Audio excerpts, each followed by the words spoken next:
السلام علیکم ورحمۃ اللہ وبرکاتہ۔ ہم دعا کے بارے میں بات کر رہے تھے، اللہ تعالیٰ سے باتیں کر رہے تھے۔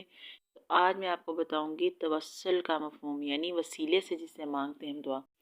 شریعت میں توسل سے مراد اللہ تعالیٰ کا قرب حاصل کرنا ہے، چاہے اللہ تعالیٰ کے کسی محبوب عمل کے وسیلہ سے، یعنی نماز، روزہ، زکوٰۃ، حج، ذکر، اذکار، تلاوت، نفلی عبادات، رفاہی و سماجی خدمات، لوگوں سے حسن سلوک سے حاصل کیا جائے۔ چاہے اہل اسلام کی مقدس شخصیات یعنی انبیاء کرام علیہ السلام، صحابہ کرام اور اولیاء اللہ کو وسیلہ بنا کر حاصل کیا جائے، یعنی دعا کرتے ہوئے جو وسیلہ بنایا جائے۔ توسل کی دو اقسام ہیں، توسل بالذات، نبی کریم صلی اللہ علیہ وسلم اور کسی ولی کی ذات سے وسیلہ کیا جائے، جس کی صورت یہ ہے کہ مانگا تو اللہ تعالیٰ سے ہی جائے مگر وسیلہ ولی یا نبی کا ہو۔ توسل بالاعمال، اس سے مراد یہ ہے کہ اللہ کی اطاعت، عبادات، اس کے انبیاء رسول علیہ السلام کی اتباع اور ہر اس عمل کے ذریعے سے اللہ کا قرب حاصل کرنا ہے جو اللہ تعالیٰ کو پسند ہو اور اللہ تعالیٰ اس سے راضی ہو۔ دلائل تو بہت سارے ہیں۔ ایک دلیل پیش خدمت ہے۔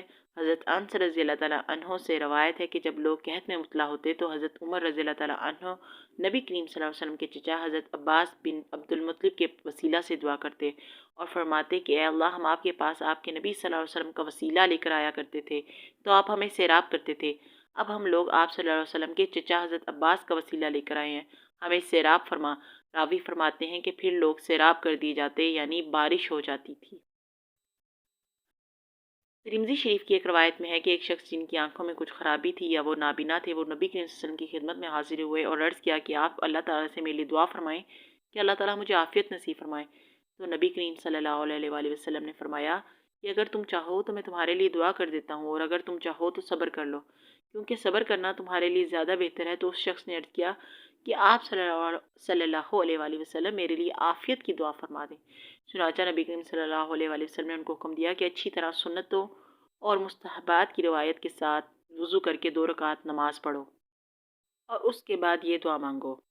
اس روایت سے معلوم ہوا ہے کہ وہ یہ دعا تھی کہ اگر کوئی شخص کسی کی کوئی حاجت ہو تو وہ اچھی طرح سے وضو کر کے 2 رکعت صلاۃ الحاجت کی نیت سے پڑھ کر اپنی حاجت کے پورا ہونے کے لیے دعا مانگے تو اللہ تعالیٰ کی ذات سے امید ہے کہ وہ دعا قبول ہوگی۔ حضرت عبداللہ بن عمر رضی اللہ تعالیٰ عنہ نبی کریم صلی اللہ علیہ وسلم سے بنی اسرائیل کے 3 اشخاص کا ایک واقعہ نقل کرتے ہیں کہ نبی کریم صلی اللہ علیہ وسلم نے بتلایا کہ کس طرح وہ تینوں ایک غار میں پھنس گئے تھے، نکلنے اور زندگی بچ جانے کا کوئی امکان نہیں تھا، تو ان تینوں نے اپنے نیک اعمال کا حوالہ دے کر اللہ سے دعا مانگی جو اللہ تعالیٰ نے قبول فرمائی، اور غار کے سامنے سے چٹان خود بخود سرک گئی اور ان تینوں کی جان بچ گئی۔ یہ واقعہ توسل بالاعمال کے جواز کی دلیل ہے۔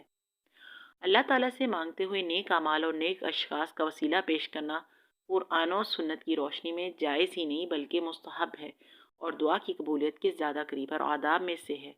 ہمارے نزدیک، ہمارے مشائخ کے نزدیک دعا میں انبیاء، اولیاء، شہداء، صدیقین کا توسل جائز ہے، اور ان کی زندگی میں بھی اور ان کی وفات کے بعد بھی۔ آدمی یوں دعا کرے کہ اے اللہ، فلاں بزرگ کے وسیلہ سے میری دعا قبول فرما اور میری ضرورت کو پورا فرما، انشاءاللہ دعا مکمل پوری ہوگی۔ توسل اور شرک میں بہت واضح فرق ہے۔ توسل میں دعا اللہ تعالیٰ سے مانگی جاتی ہے، لیکن ساتھ میں نیک اشخاص خصوصاً حضرت محمد صلی اللہ علیہ وسلم کی ذات بابرکات کا واسطہ دیا جاتا ہے، تو اللہ تعالیٰ اپنے محبوب صلی اللہ علیہ وسلم کی لاج رکھتے ہوئے اس دعا کو جلدی قبول فرماتے ہیں۔ اور شرک میں دعا مانگی ہی ولی یا نبی سے جاتی ہے کہ آپ میرا یہ کام کر دیں، تو توسل اور شرک میں بہت زیادہ فرق ہے۔ دعا بغیر وسیلہ کے بھی قبول ہو جاتی ہے، لیکن نیک اعمال اور نیک اشخاص نبی کریم صلی اللہ علیہ وسلم کے توسل سے جلدی قبول ہوتی ہے۔ وسیلہ نہ تو فرض ہے اور نہ واجب ہے، اس کے بغیر دعا قبول ہی نہیں ہوتی، اور نہ ہی وسیلہ شرک اور بدعت ہے کہ اس کے ساتھ مانگنے والا بدعتی ٹھہرے۔ بس مستحب چیز ہے، اس کے ذریعے سے اللہ تعالیٰ اپنے بندوں کی دعاؤں کو جلد قبول فرماتے ہیں۔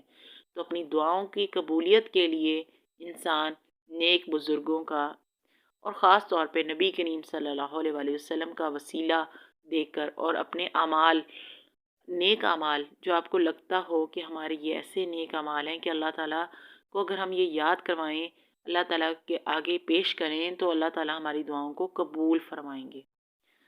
توسل بالذات و بالاعمال مستحب ہے۔ شارق اس عشق کے وسیلہ سے میں جلال و جمال تک پہنچا، شارق اس عشق کے وسیلہ سے میں جلال و جمال تک پہنچا۔